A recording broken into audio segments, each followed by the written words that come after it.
What's up, challengers? Welcome to the gym. My name is Gym Leader Geo, and today I've got a multi-battle for you guys. And I'm going to be doing a post-battle narration on this one because I'm at my girlfriend's house. She just got back from England.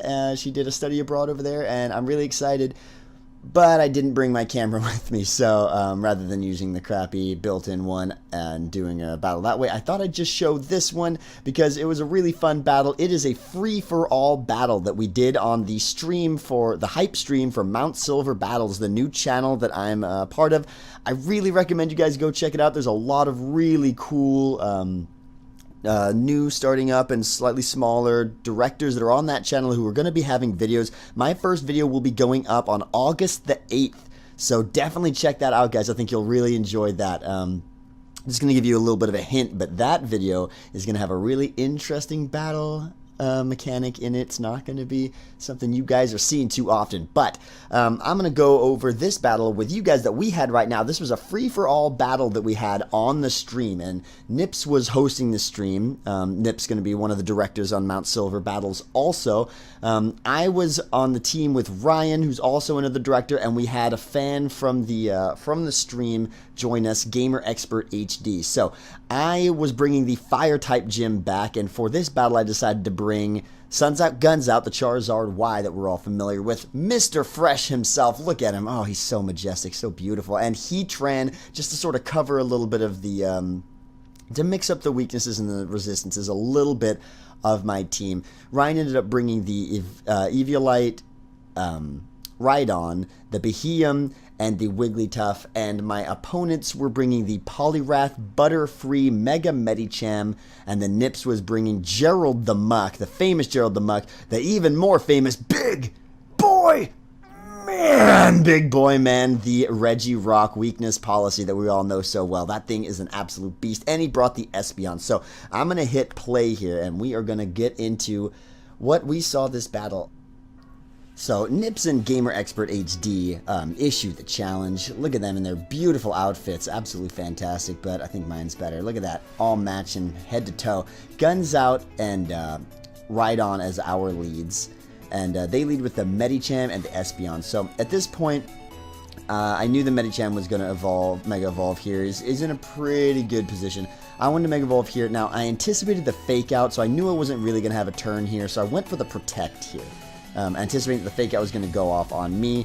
Not really much point in him going forward on the Rhydon to do no damage, and the Espeon actually is a really good opportunity of KOing some of the opponents, so I didn't think that the Medicham would feel too scared to not Mega Evolve, so predicting that, I went for the Protect here.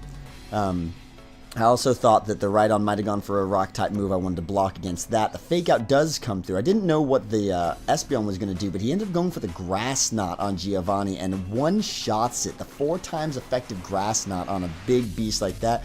Rhydon goes down first turn. So now, he ends up bringing in Beheeyem, and I've seen this Beheeyem before. It's a Charge Beam variety. I didn't want to get hit by a Charge Beam, so I just wanted to switch out of there. I also anticipated that it's possible that I'd be getting ganged up on a little bit that turn, just because of the nature of the chat text that we were all going through on Skype. We were all on Skype together. So the Espeon ends up going for the Psychic on Fresh and does a boatload of damage.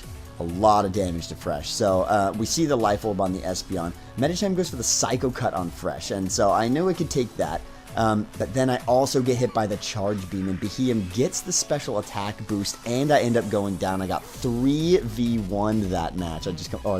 That round. I just got completely obliterated. So I bring in Heatran here, knowing that the only real threat on the field is going to be that Medicham, and Medicham ends up switching out. Now, I know I could wall these other two, even though I'm not actually especially defensive variety. So Poliwrath comes out, and Espeon goes for the Poliwrath with a little bit of a Shadow Ball, hoping to maybe take out the Medicham. I end up going for the Overheat, hoping to take him out also, but luckily it packs enough of a punch that it actually does take out the Poliwrath anyway. And then all that's left for that is the Beheeyem to have a turn, and we're seeing, like, what's Beheeyem going to do? He ends up going for the Psychic on the Espeon, probably meaning he was going for it on the Medicham. Espeon eats that up, but doesn't have a whole lot of health left. The Medicham comes back in. Now here, I was predicting that he'd go for a fighting type move on the Heatran, so I actually ended up switching out. But lo and behold, he doesn't actually end up going for the fighting type move on me. He goes for the fake out on the Espeon. So the Espeon ends up going down. Now here, the only thing I was hoping is that the Beheeyem wasn't going to be going for a Charge Beam on me, and he didn't. He ended up going for the Psychic on Medicham and takes it out in one hit. This Beheeyem putting in serious work right now, and right now, my biggest concern right now is definitely him. And now that the Muck comes in full HP, and the Butterfree comes in, I'm predicting Beheeyem's going to want to be targeting the Guns Out. So I actually switch again, and I switch into the Heatran here, predicting the Poison type move from the Muck. I didn't even anticipate the Butterfree, but the Butterfree actually ended up going for the Sleep Powder on me also. So I actually end up getting a little bit of a gang up on this turn also. I do get immune to that Poison attack by the Muck, which was a good prediction on my part, but the Beheeyem actually goes for the Restore. So now Beheeyem, I think, is at either a +1 or +2, and I am now asleep. So I really just need to, I can't be switching out. It's too dangerous for me to be doing that. I need to hope that people just see me as a non-threat while I'm sitting in here. So Butterfree starts setting up with the Quiver Dance, but he actually doesn't predict the Ice Punch from the Muck. So Nip's Muck puts in some work, but he holds on with the Focus Sash, but gets frozen. But lo and behold, it didn't matter anyway, because Beheeyem was going for the Charge Beam, and he actually ends up taking out the Butterfree and getting the attack boost there. So he's actually, I think he's at +2 now. It's the second time he's used Charge Beam. So he's now at +2 Beheeyem, and we know he packs Recover, and becoming to be a little bit of an issue. So I started targeting him, but of course I'm still asleep. It's only a second turn. We see the Ice Punch. We know the Muck can hardly touch the Heatran. So he goes for the Ice Punch on the Beheeyem. Beheeyem goes for the Charge Beam on me, on the Heatran. Does a good amount of damage, gets another boost. He's now +3 right now. This Beheeyem is setting up, and I'm still asleep. Goes for the Poison Jab again, hoping to get a little bit more stab damage on him.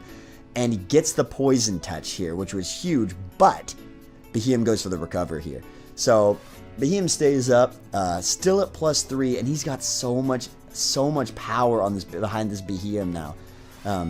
So after a little bit of the poison damage, I wake up, I go for the Flash Cannon on the Beheeyem, not realizing it was telepathy. Oh no. Muck goes for the Poison Punch on the Beheeyem again, and he lives at 2 and gets the Psychic off. +3 Psychic on this Assault Vest Muck, and Muck drops instantly. So I'm actually in... I'm really glad that that poison ended up happening. That was huge, because otherwise I wouldn't have been able to take out this Beheeyem, and Beheeyem would have completely ended this match right here, because Big Boy Man comes in right now, and he would have taken out that Big Boy Man with one attack, no question. Big Boy Man doesn't have the best special defense. So Wigglytuff comes in here. I predict the Earthquake, so I switch out to Guns Out, and just get the Sun back up, and even I didn't anticipate that a rock move, and that was the thing I was most scared for. Noodleloof goes for the Psychic, or the Hyper Voice, and I think that was a mistake. I think he meant for it to go for it on me. Big Boy Man goes for the Earthquake, so I was lucky with that prediction there. I go for the Protect here just to see whether or not the Wigglytuff's carrying Thunderbolt, and because I know that a Stone type move's coming my way. 4 times effective Rock Type, and it is the Stone Edge, so here I opt to stay in again and just go for the Noodleloof kill. He does end up packing the Thunderbolt and going for it again, and Big Boy Man predicts the switch and goes for the Earthquake, which huge for me. I really need, because this Noodleloof needs to go down. I need to take it out, because I can't win by killing Nips right now, because the rules of FFA are that you can't have 2 winners. So if I had gone for and killed the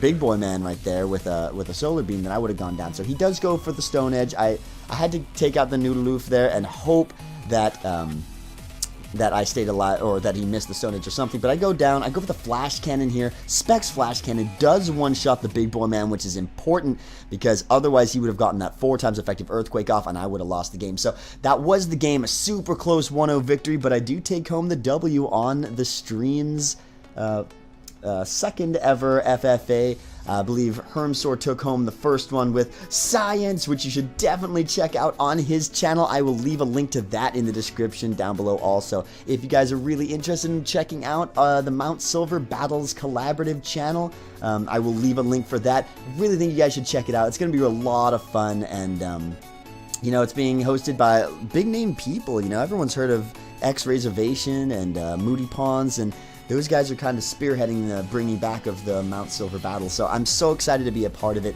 This stream was a whole lot of fun, and I really enjoyed it, and I hope that we can do more of them again in the future. So if you guys like this video, please leave a like, favorite, comment, subscribe, anything you guys can do. Follow me on Twitter if you want a chance to join me in a future battle. As always, my name is GamerXpertHD. You guys are the challengers. Thanks for stopping by, and I'll see you guys next time.